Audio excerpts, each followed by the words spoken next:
No siempre fue un mar salado. Si perforamos allí, es decir, si tomamos sedimentos del fondo y llegamos con un tubo a las capas del período novoxino, que es cuando era de agua dulce, veremos que el agua de los poros es simplemente dulce y se conservó de esa forma. Muchos lo consideran el centro del diluvio universal. El agua fluía en esta cascada a un volumen de 50 kilómetros cúbicos por día. Esto significa que el nivel del agua subía 15 centímetros diariamente.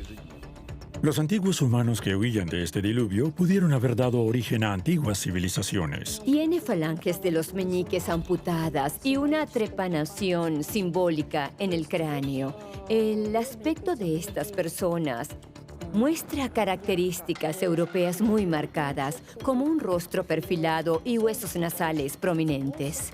Y sus profundidades están llenas de sustancias mortales.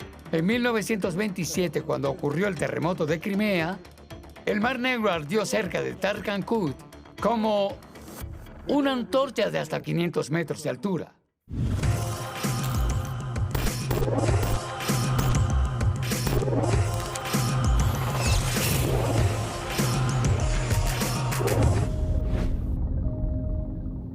Ciencia sensacional, el misterioso Mar Negro. Estamos muy acostumbrados a este mar. Son el sol, las playas, montañas, palmeras, gaviotas, el aire y el agua. Llegamos de vacaciones y descansamos tranquilamente en sus orillas. Y no esperamos en absoluto que en realidad este mar esté lleno de misterios, enigmas peligrosos e hipótesis históricas sensacionales. Capítulo 1. El Mar Negro, antiguo lago de agua dulce. Y se convirtió en este Mar Negro al que estamos acostumbrados hace muy poco tiempo. Hace apenas 8.000 años, el Mar Negro probablemente era un lago de agua dulce y el nivel del agua era mucho más bajo que ahora. ¿Por qué de repente el Mar Negro se convirtió en un lago? Es una pregunta muy interesante. La cuestión es que en la era glacial, y estamos hablando del máximo de la era glacial, el nivel del océano bajó significativamente. La evidencia de esto son los materiales de perforación. Nosotros mismos realizamos investigaciones con material de perforación en el Mar Negro y en los núcleos de las perforaciones vimos que en ese momento existía tierra en la plataforma. ¿Por qué los científicos creen que este lago era de agua dulce? No es fácil medir la salinidad del agua que existía hace 8.000 años. Pero los hidrobiólogos investigaron restos de organismos que se encuentran bajo el antiguo lecho del Mar Negro y encontraron algunos rastros de moluscos de agua dulce. La fauna que tiene la edad correspondiente lo indica, y con ella se establece aproximadamente la fecha en que existió aquí un cuerpo de agua dulce. Esa fauna se encuentra en los sedimentos del fondo del período correspondiente. La recolectamos, la identificamos y en consecuencia la asignamos a un grupo ecológico específico. Conociendo las condiciones de existencia de la fauna actual, podemos decir qué condiciones existieron en ese momento. Por ejemplo, existe un molusco llamado Dreissena. En este mapa se muestra dónde se encuentran los restos del molusco de agua dulce Dreissena en la plataforma actual del Mar Negro, que vive a poca profundidad. Y dado que estos moluscos viven cerca de la costa, se puede suponer que su distribución aproximadamente traza la línea costera de ese lago de agua dulce, que fue el Mar Negro hasta hace poco. Observen, Crimea no era una península. El mar de Azov no existía en absoluto, y una enorme parte noroeste de la plataforma, adyacente a las costas de las actuales Ucrania, Rumania y Bulgaria, era tierra firme. Los geólogos tienen sus propios datos que confirman la existencia de este lago de agua dulce. Todo esto se refiere principalmente a la parte noroccidental, donde el Mar Negro es poco profundo. Y allí está la plataforma del Mar Negro. Esa plataforma es realmente muy interesante. Si perforamos allí, es decir, si tomamos sedimentos del fondo y llegamos con un tubo a las capas del período novoxino, que es cuando era de agua dulce, veremos que el agua de los poros es simplemente dulce y se conservó de esa forma. Resulta que en la antigüedad, el agua dulce se filtró desde arriba en las grietas de las capas impermeables en el fondo del mar. Luego, estas grietas se llenaron de arcilla y sedimentos del fondo, y el agua dulce permaneció en ellas, señalando a los científicos modernos que el mar alguna vez fue de agua dulce. Pero si todo esto es cierto, no solo los moluscos de agua dulce vivían en el agua dulce, sino que toda la fauna era de agua dulce, es decir, eran organismos fluviales y lacustres. Así que toda la biología del Mar Negro hace 8.000 años estaba adaptada al agua dulce. Entonces, ¿de dónde vinieron los peces marinos como la caballa o el salmonete rojo, las medusas y los delfines? Resolveremos este enigma un poco más adelante, pero por ahora aquí hay otro hecho sorprendente. El nivel del Mar Negro fue mucho más bajo hasta hace poco tiempo. En el fondo del Mar Negro se han conservado antiguos cauces de los ríos que desembocan en él. Un paleocauce no es más que la continuación de los cauces de los ríos actuales. Son claramente visibles, por ejemplo, el paleocauce del Dnieper, el paleocauce del Danubio. Estos, más allá de la línea actual de la costa, se extienden bajo el agua en forma de ramificaciones que corresponden a lo que vemos en la costa hoy en día, solo que todo está bajo el agua. Y estos cauces son sencillamente cauces submarinos o paleocauces que de hecho fueron cauces en algún momento. Así es como los científicos reconstruyen aproximadamente los antiguos cauces del Don, el Dnieper, el Dniester y el Danubio hasta una profundidad actual de 100 metros, es decir, hasta el punto donde hace 8.000 años estaba la línea costera. Y aquí no se puede dejar de señalar que a lo largo de las orillas de los grandes ríos que proporcionaban agua dulce y abundante pescado, a la gente de la época del Paleolítico Superior le gustaba mucho asentarse. Esta época de desarrollo humano termina aproximadamente en los mismos tiempos que estamos discutiendo, hace 8.000 años. Por lo tanto, es probable que las áreas de la plataforma noroccidental del Mar Negro, que ahora están bajo el agua, estuvieran habitadas por nuestros antepasados. Hace 8.000 años, el Mar Negro era un lago de agua dulce, y la orilla de ese lago estaba aproximadamente a 100 metros por debajo de la orilla del Mar Negro que conocemos. Surge entonces la pregunta, ¿cuándo y cómo se convirtió el Mar Negro en el mar que conocemos hoy en día? Capítulo 2. ¿El Mar Negro, lugar del diluvio? Este capítulo está lleno de misterios que aún no se han resuelto completamente. Por lo tanto, al familiarizarnos con los puntos de vista en competencia, no olvidemos que todo esto son hipótesis científicas y cada una construye su propio modelo para describir mejor los hechos observados. En general, así es como se desarrollan todas las ciencias naturales. Entonces, la primera hipótesis es el diluvio catastrófico.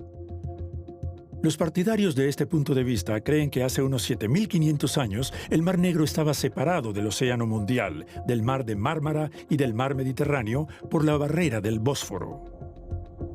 Además, el nivel del agua en el lago de agua dulce del Mar Bósforo era mucho más bajo que en el Océano Mundial, y ocurrió una catástrofe, probablemente de carácter geológico, algo así como un terremoto muy fuerte. El estrecho istmo del Bósforo se rompió. En el área de la actual ciudad de Estambul se formó el estrecho del Bósforo y un torrente de agua salada del mar sin precedentes fluyó hacia la cuenca del Mar Negro. Hace 7.600 años, el nivel del mar Mediterráneo era más bajo que ahora. Y un día ocurrió un terremoto. Este terremoto rompió una parte de la roca y se derrumbó una cascada. La cascada era tan poderosa como aproximadamente 200 cataratas del Niágara. El agua fluía en esta cascada a un volumen de 50 kilómetros cúbicos por día. Esto significa que el nivel del agua subía 15 centímetros diariamente. Allí, en la parte noroccidental, en ese momento crecían cedros, pinos, vivianosos, linces, zorros. Había también un gran pantano y una enorme llanura, y el agua avanzaba 400 metros por día.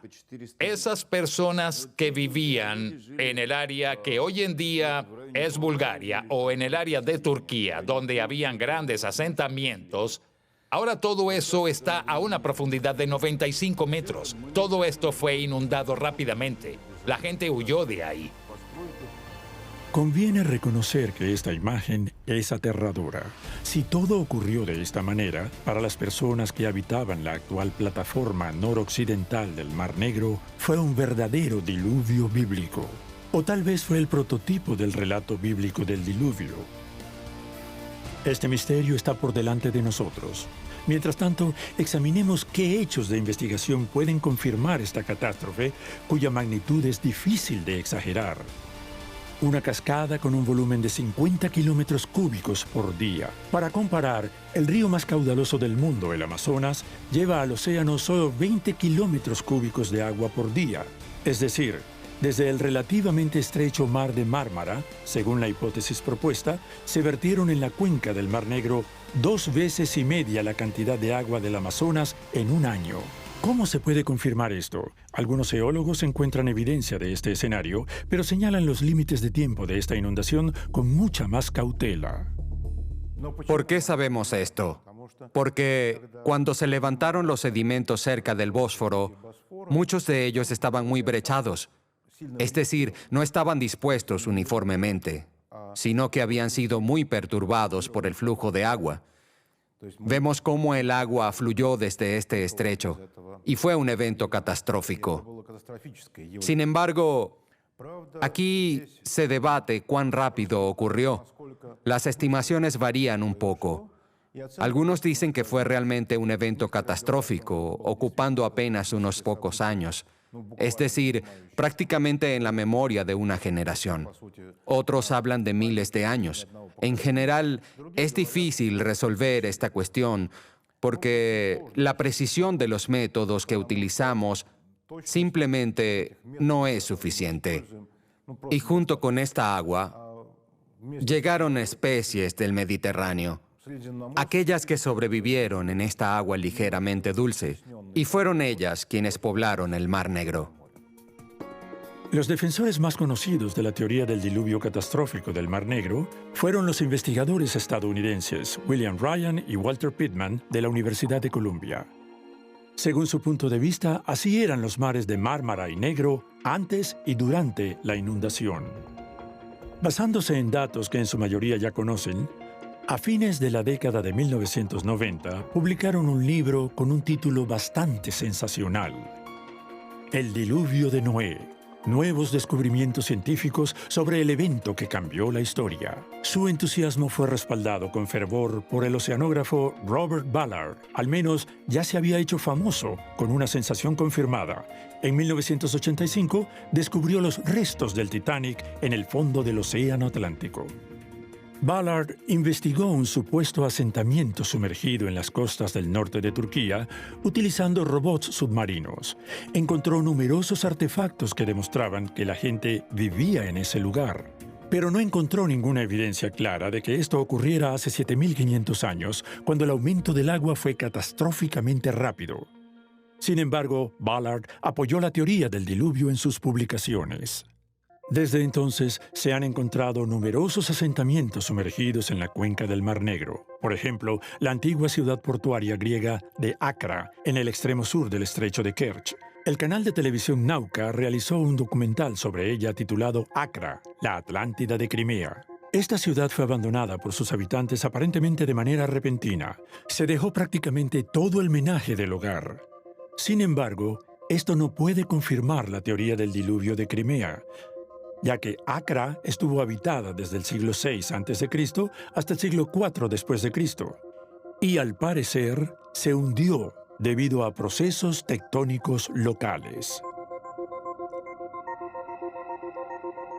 Segunda hipótesis: inundación lenta. Primero, es importante recordar que hace unos 12.000 años terminó la última gran glaciación.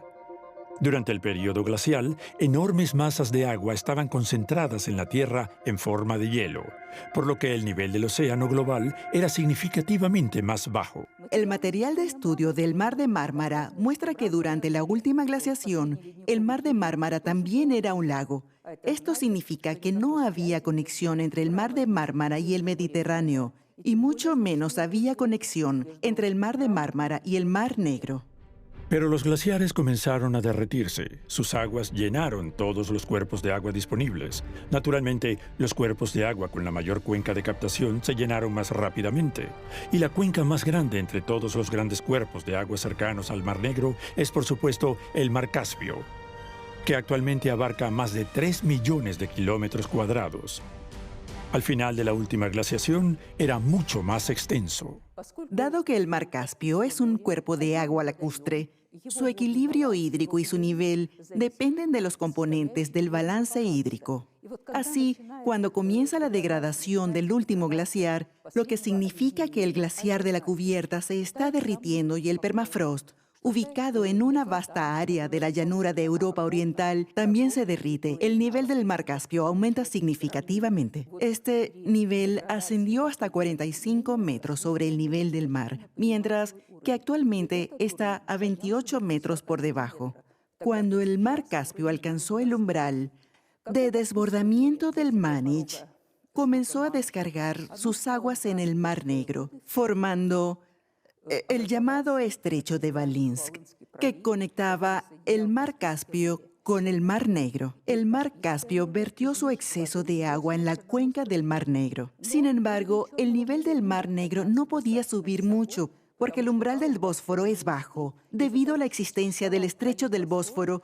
Independientemente de cuánto subiera el nivel del Mar Negro, las aguas se descargaban en el Mar de Mármara y posteriormente en el Mediterráneo. Hay pruebas geológicas de este desbordamiento. En el Mar de Mármara encontramos sedimentos con moluscos y microfauna que habitaban en el Mar Negro. Esto puede resultar confuso para cualquier persona.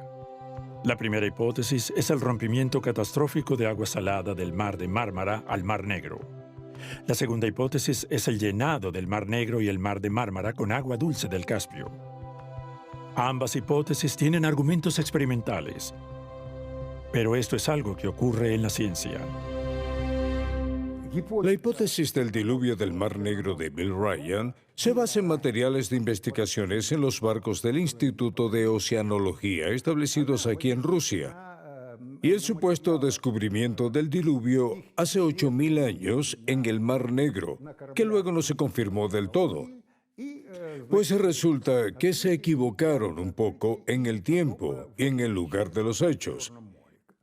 Eso hay que tenerlo en cuenta también.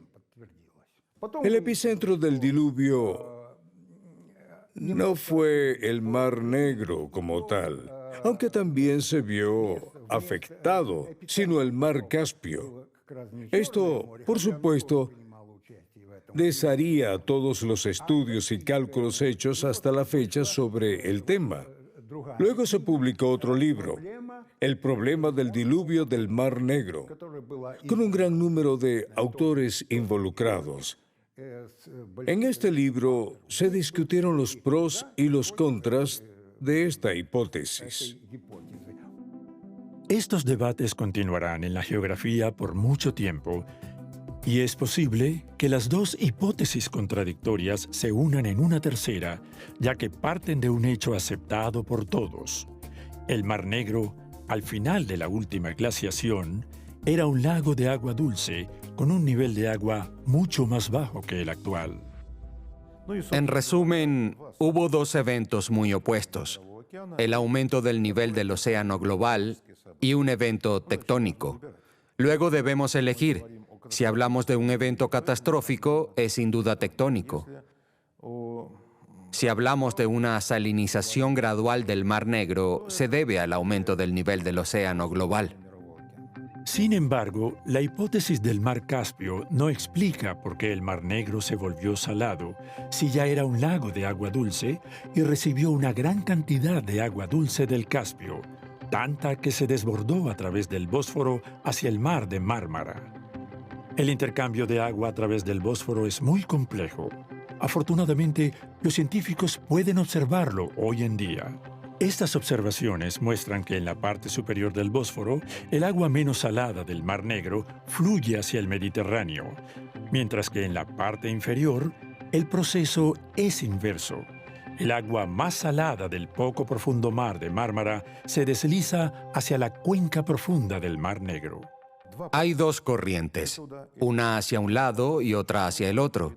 Sin embargo, la corriente desde el Mar Negro es obviamente mayor, ya que en él desembocan varios ríos, que aportan más agua de la que se evapora de la superficie del Mar Negro. Pero el agua que desemboca es dulce, mientras que la que sale es salada. Esto significa que se mezcla un poco y arrastra consigo parte del agua salada. Como el agua salada es más densa, debe reemplazar el agua que se transporta a través del mismo estrecho. Capítulo 3. El diluvio del Mar Negro. ¿Dónde se fueron las personas? Independientemente de la velocidad y la dirección en que se llenara el Mar Negro con agua al final de la última glaciación, es evidente que vastas áreas habitables a lo largo de los paleocauces de los ríos Don, Dnieper, Dniester y Danubio estaban seguramente pobladas. La región del Mar Negro es una de las zonas más antiguas de asentamiento humano, con las dos ramas más conocidas de la humanidad, Homo sapiens y los más antiguos neandertales. Hay muchos yacimientos en el norte del Mar Negro que datan del Paleolítico Medio, el Paleolítico Superior y el Paleolítico Final. Es decir, esta región fue ocupada por los antecesores, o más bien los predecesores, de los neandertales y sapiens. Así que en el Paleolítico Temprano también había presencia humana en esta región. No podemos afirmar con certeza si se trataba del hombre de Heidelberg o de otras formas, pero sin duda era una región habitada por humanos. Las fronteras entre el Paleolítico Superior o Mesolítico y el Neolítico Temprano coinciden precisamente con el final del último período glacial. Esto ocurrió un poco antes de nuestro hipotético diluvio del Mar Negro.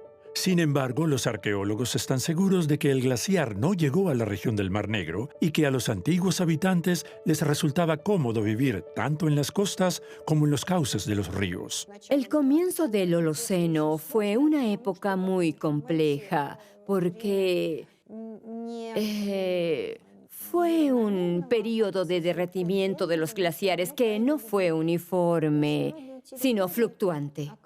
Muchas áreas se volvieron inhabitables. Sin embargo, la región del norte del Mar Negro, especialmente las áreas con algunas elevaciones, continuó siendo habitada, fue nuevamente poblada.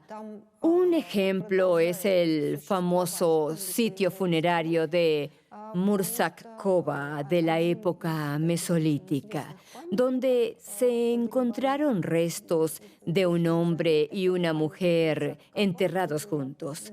La joven mujer presentaba signos de alguna actividad relacionada a un ritual de algún tipo y tenía las falanges de los meñiques amputados y una trepanación simbólica en el cráneo.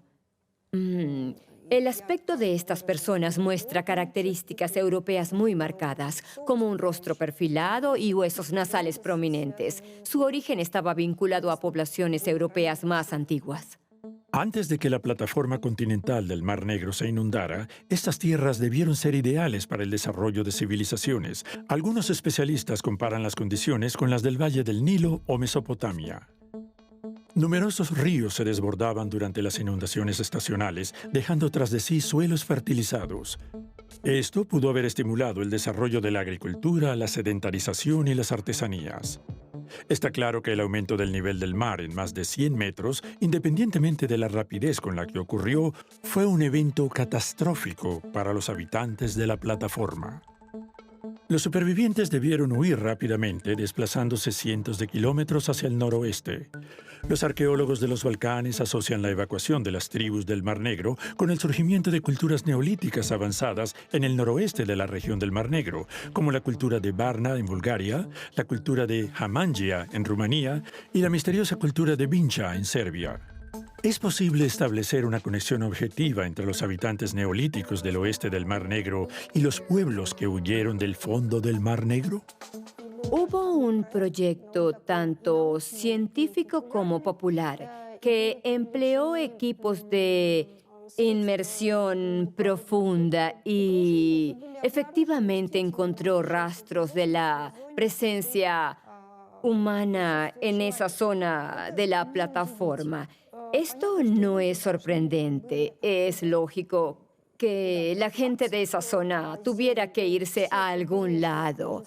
Y todas las costas, debe decirse que especialmente para el Neolítico, las orillas de cuerpos de agua dulce eran lugares predilectos para asentamientos humanos. Así que, en teoría, el área más afectada fue el oeste del Mar Negro, donde predominan las áreas bajas y planas. Grandes extensiones de tierra se sumergieron bajo el agua.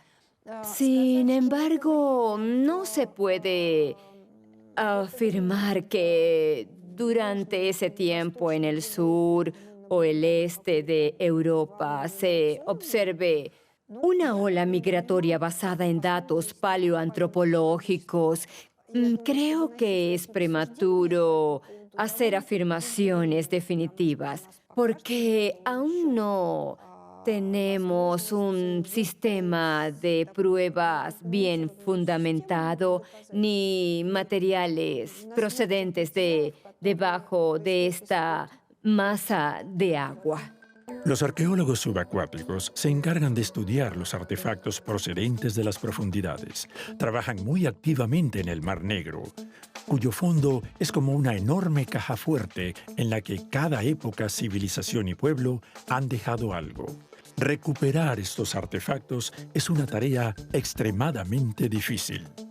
De los materiales arqueológicos, el más común es la cerámica, que es resistente al entorno agresivo del agua marina. Sin embargo, también encontramos estructuras que no podemos levantar, como edificaciones completas. Aunque no hemos procesado todo el material arqueológico, por ejemplo, hay restos de los siglos VIII y IX. También hemos encontrado monedas de periodos más recientes en esta temporada de búsqueda subacuática.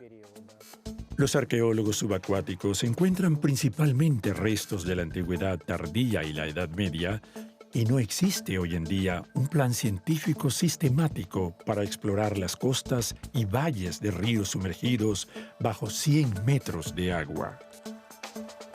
Una hipótesis es que el proceso del diluvio fue catastrófico, pero también pudo ser un proceso prolongado.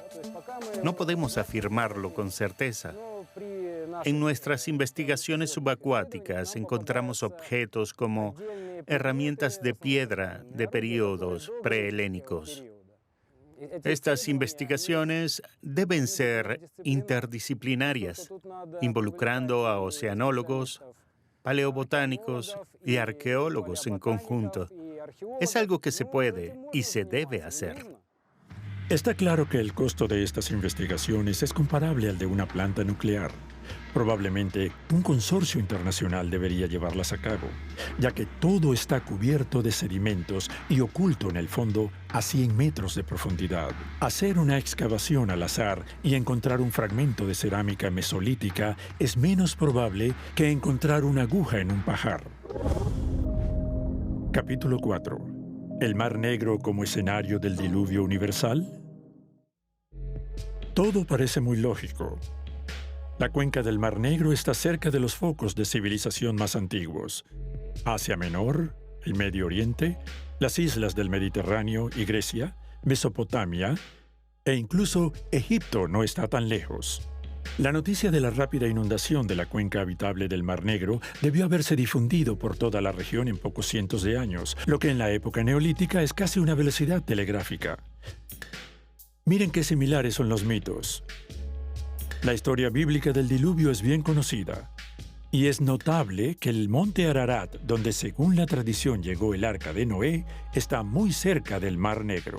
Hay una historia similar en la mitología griega, como el diluvio de Deucalión, cuando Deucalión y su esposa Pirra navegaron en un cofre durante 9 días y noches sobre la tierra inundada y desembarcaron en el Parnaso. El relato sumerio del diluvio es casi idéntico al bíblico. El rey Siusudra construyó un gran barco para salvar a su familia y a todos los animales. Después de 6 días de navegación, llegó a la cima del Nisir, que los sumerios identificaban con el Ararat. Parece que los autores de la hipótesis del diluvio del Mar Negro encontraron un prototipo histórico real para estas leyendas.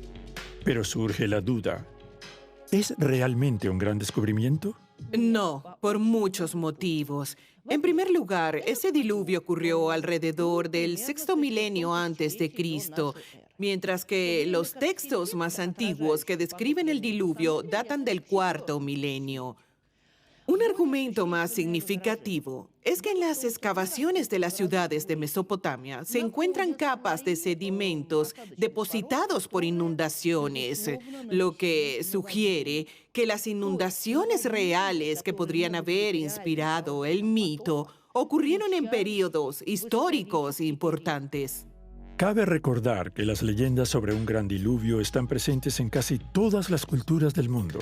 Existen en India, China, América Central y finalmente incluso entre los aborígenes australianos, que se cree que colonizaron su continente hace unos 50.000 años. Es poco probable que enviaran un mensajero para investigar los problemas de inundación en el Mar Negro. ¿De dónde viene entonces esta universalidad del mito? ¿Hubo un diluvio que afectó a toda la humanidad? Hay una hipótesis al respecto.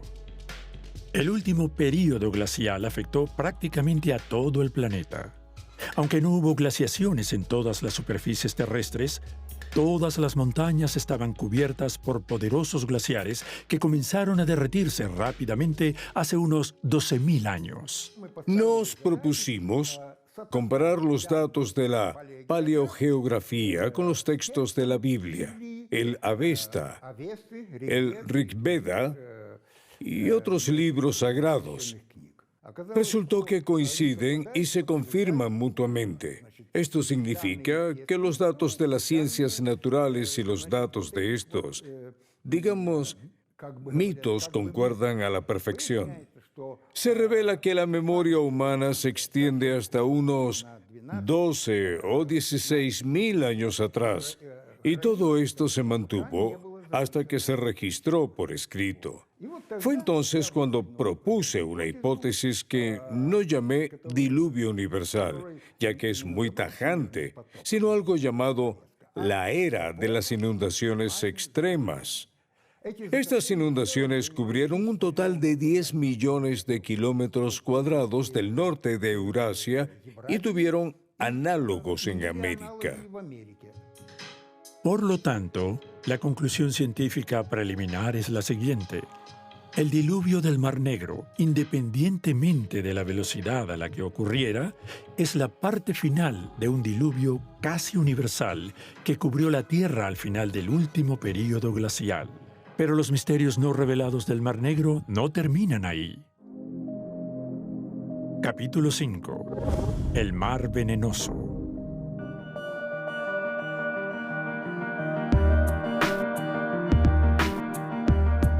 El Mar Negro es muy profundo. Su profundidad máxima supera los 2.200 metros. Es un relicto de una antigua falla geológica. El Mar Negro comenzó entonces a formarse hace aproximadamente de 125 a 100 millones de años atrás, pero entonces era tan solo una cuenca continental. La formación del Mar Negro está relacionada con el desplazamiento del microcontinente turco, que se separó de Europa unos 200 kilómetros, creando una zona de estiramiento y se formó una cuenca profunda. Y a profundidades inferiores a 150 metros, este mar es prácticamente muerto. En toda la columna de agua hay sulfuro de hidrógeno disuelto, un gas que da a los huevos podridos su inconfundible olor. En este sentido, es un cuerpo de agua único, aunque peligroso, ya que por debajo de los 150 a 200 metros no hay oxígeno. El Mar Negro es el objeto más único y conocido, debido a que es relativamente pequeño y muy profundo. Incluso hay un término científico para todo esto. La euxinización, que es la contaminación por sulfuro de hidrógeno. Euxino es el nombre griego del Mar Negro. Y nuevamente surgen disputas científicas, esta vez sobre el origen de esta contaminación por sulfuro de hidrógeno. Existe la teoría de que es una consecuencia del catastrófico llenado de la cuenca del Mar Negro por una cascada de agua salada a través del estrecho del Bósforo, que podrían haber ocurrido hace 7.600 años. En vastas áreas que fueron inundadas rápidamente, había una gran cantidad de organismos vivos que murieron y comenzaron a descomponerse rápidamente. ¿De dónde viene el sulfuro de hidrógeno? ¿Qué ocurrió? Simple, se llenó de agua salada. ¿Y luego qué? Según la hipótesis de Ryan y Pittman, biólogos estadounidenses de la Universidad de Columbia, en su libro El diluvio de Noé, o el evento que cambió la historia, cuando toda esa agua salada finalmente llenó la cuenca, que antes era de agua dulce, como hemos visto, todo lo que vivía en el fondo y en la columna de agua, peces como los esturiones de hasta 9 metros de largo y 2 toneladas, o los bagres gigantes de 6 metros que ocupaban esas aguas, murieron de inmediato por la abrupta entrada de agua salada en su entorno. Pero si calculamos la descomposición de la vida orgánica del fondo marino y de las capas superiores del agua, por mucha vida que hubiera, difícilmente sería suficiente para contaminar con sulfuro de hidrógeno cientos de miles de kilómetros cúbicos de profundidad marina. Por lo tanto, aunque el diluvio pudo haber contribuido a este proceso, su causa principal puede ser otra. La cuestión es que mares de este tipo y el Mar Negro, incluso antes de ser el Mar Negro que conocemos, ya tenían características similares. Todos estaban mal conectados con el océano mundial. Tenían profundos abismos y a veces, o incluso constantemente, sufrían de contaminación por sulfuro de hidrógeno. En sus sedimentos encontramos capas repletas de peces, evidencia de mortandades masivas provocadas por el sulfuro de hidrógeno. Eso nos da a entender que la vida marina pereció entera durante este proceso. Es algo de lo que podemos estar seguros hoy en día. Debido a que muchos ríos desembocan en el Mar Negro y esta agua no se evapora rápidamente de su superficie relativamente pequeña, las capas superiores de agua se asemejan a un lago ligeramente salado de unos 150 metros de profundidad. Es en esta capa donde nadamos cuando estamos de vacaciones. Estas aguas están bien oxigenadas y en ellas viven todos los peces, delfines, medusas y plancton. Este lago fluye lentamente hacia el estrecho poco profundo del Bósforo, pero lo hace sobre el núcleo inmóvil de agua profunda que casi no se mueve y que tampoco tiene oxígeno. Durante decenas de millones de años, la materia orgánica muerta ha caído en este núcleo anóxico donde se hallaron los restos fósiles.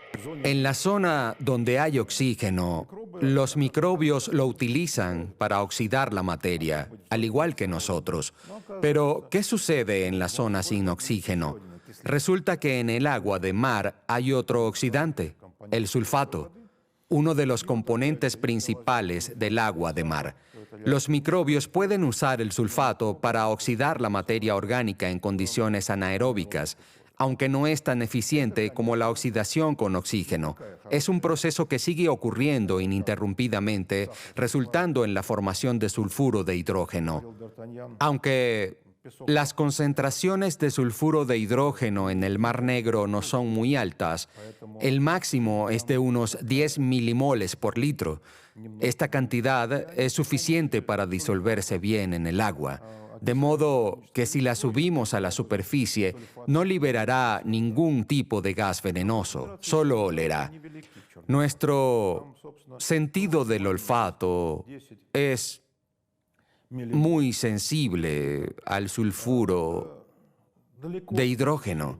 más que cualquier instrumento científico que podamos adquirir en un laboratorio especializado. Por eso creo que las personas están totalmente a salvo de que un evento como le sucedió a la vida marina de aquel momento se replique en ellos de alguna manera. Sabríamos que algo anda mal. Precisamente debido a la sensibilidad del olfato humano al sulfuro de hidrógeno, si esta capa subiera a la superficie, los balnearios del Mar Negro dejarían de existir. Nadie querría nadar en medio de un fuerte olor a huevos podridos. Afortunadamente, nos separan unos 150 metros de agua agradable, limpia, no muy salada y oxigenada. Pero ya hay un precedente de algo así. Según los recuerdos de algunos testigos del terremoto de Yalta de 1927, el mar ardió en llamas esa noche y el agua desprendía un olor insoportable a huevos podridos. Es decir, cuando el movimiento tectónico agitó este cóctel en capas, las burbujas del sulfuro de hidrógeno comenzaron a ascender, pero el sulfuro de hidrógeno casi no arde. ¿Qué ardió entonces en el Mar Negro la noche del 11 al 12 de septiembre de 1927? Hoy en día tenemos la respuesta. El Mar Negro emite constantemente metano desde el fondo, el mismo gas que arde en nuestras cocinas. Existe un mapa de la distribución de las emisiones de metano en el Mar Negro. Parte de este gas llega a la atmósfera e influye en el efecto invernadero global. En condiciones normales, esto no es ecológicamente peligroso, pero existen casos en los que este metano es muy peligroso. Por ejemplo, en 1927, cuando ocurrió el terremoto de Crimea, el Mar Negro ardió cerca de Tarkankut. Ardió como una antorcha de hasta 500 metros de altura. Esto está completamente registrado. Yo mismo, investigando la costa de Georgia, encontré un lugar muy particular en Ochamchira, un llamado escape de metano, y publiqué este trabajo en los informes de la Academia de Ciencias. Después de eso, los georgianos nos contactaron y nos dijeron que en ese lugar, antes de los terremotos, el mar ardía y es considerado durante milenios como el llamado del dios Ochamchira. Así es.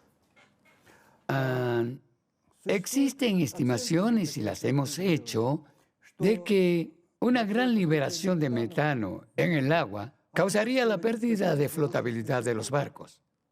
En el Triángulo de las Bermudas se considera que puede haber liberación de metano. Calculamos que si hay 30 litros de metano por metro cúbico, la flotabilidad de los barcos disminuye.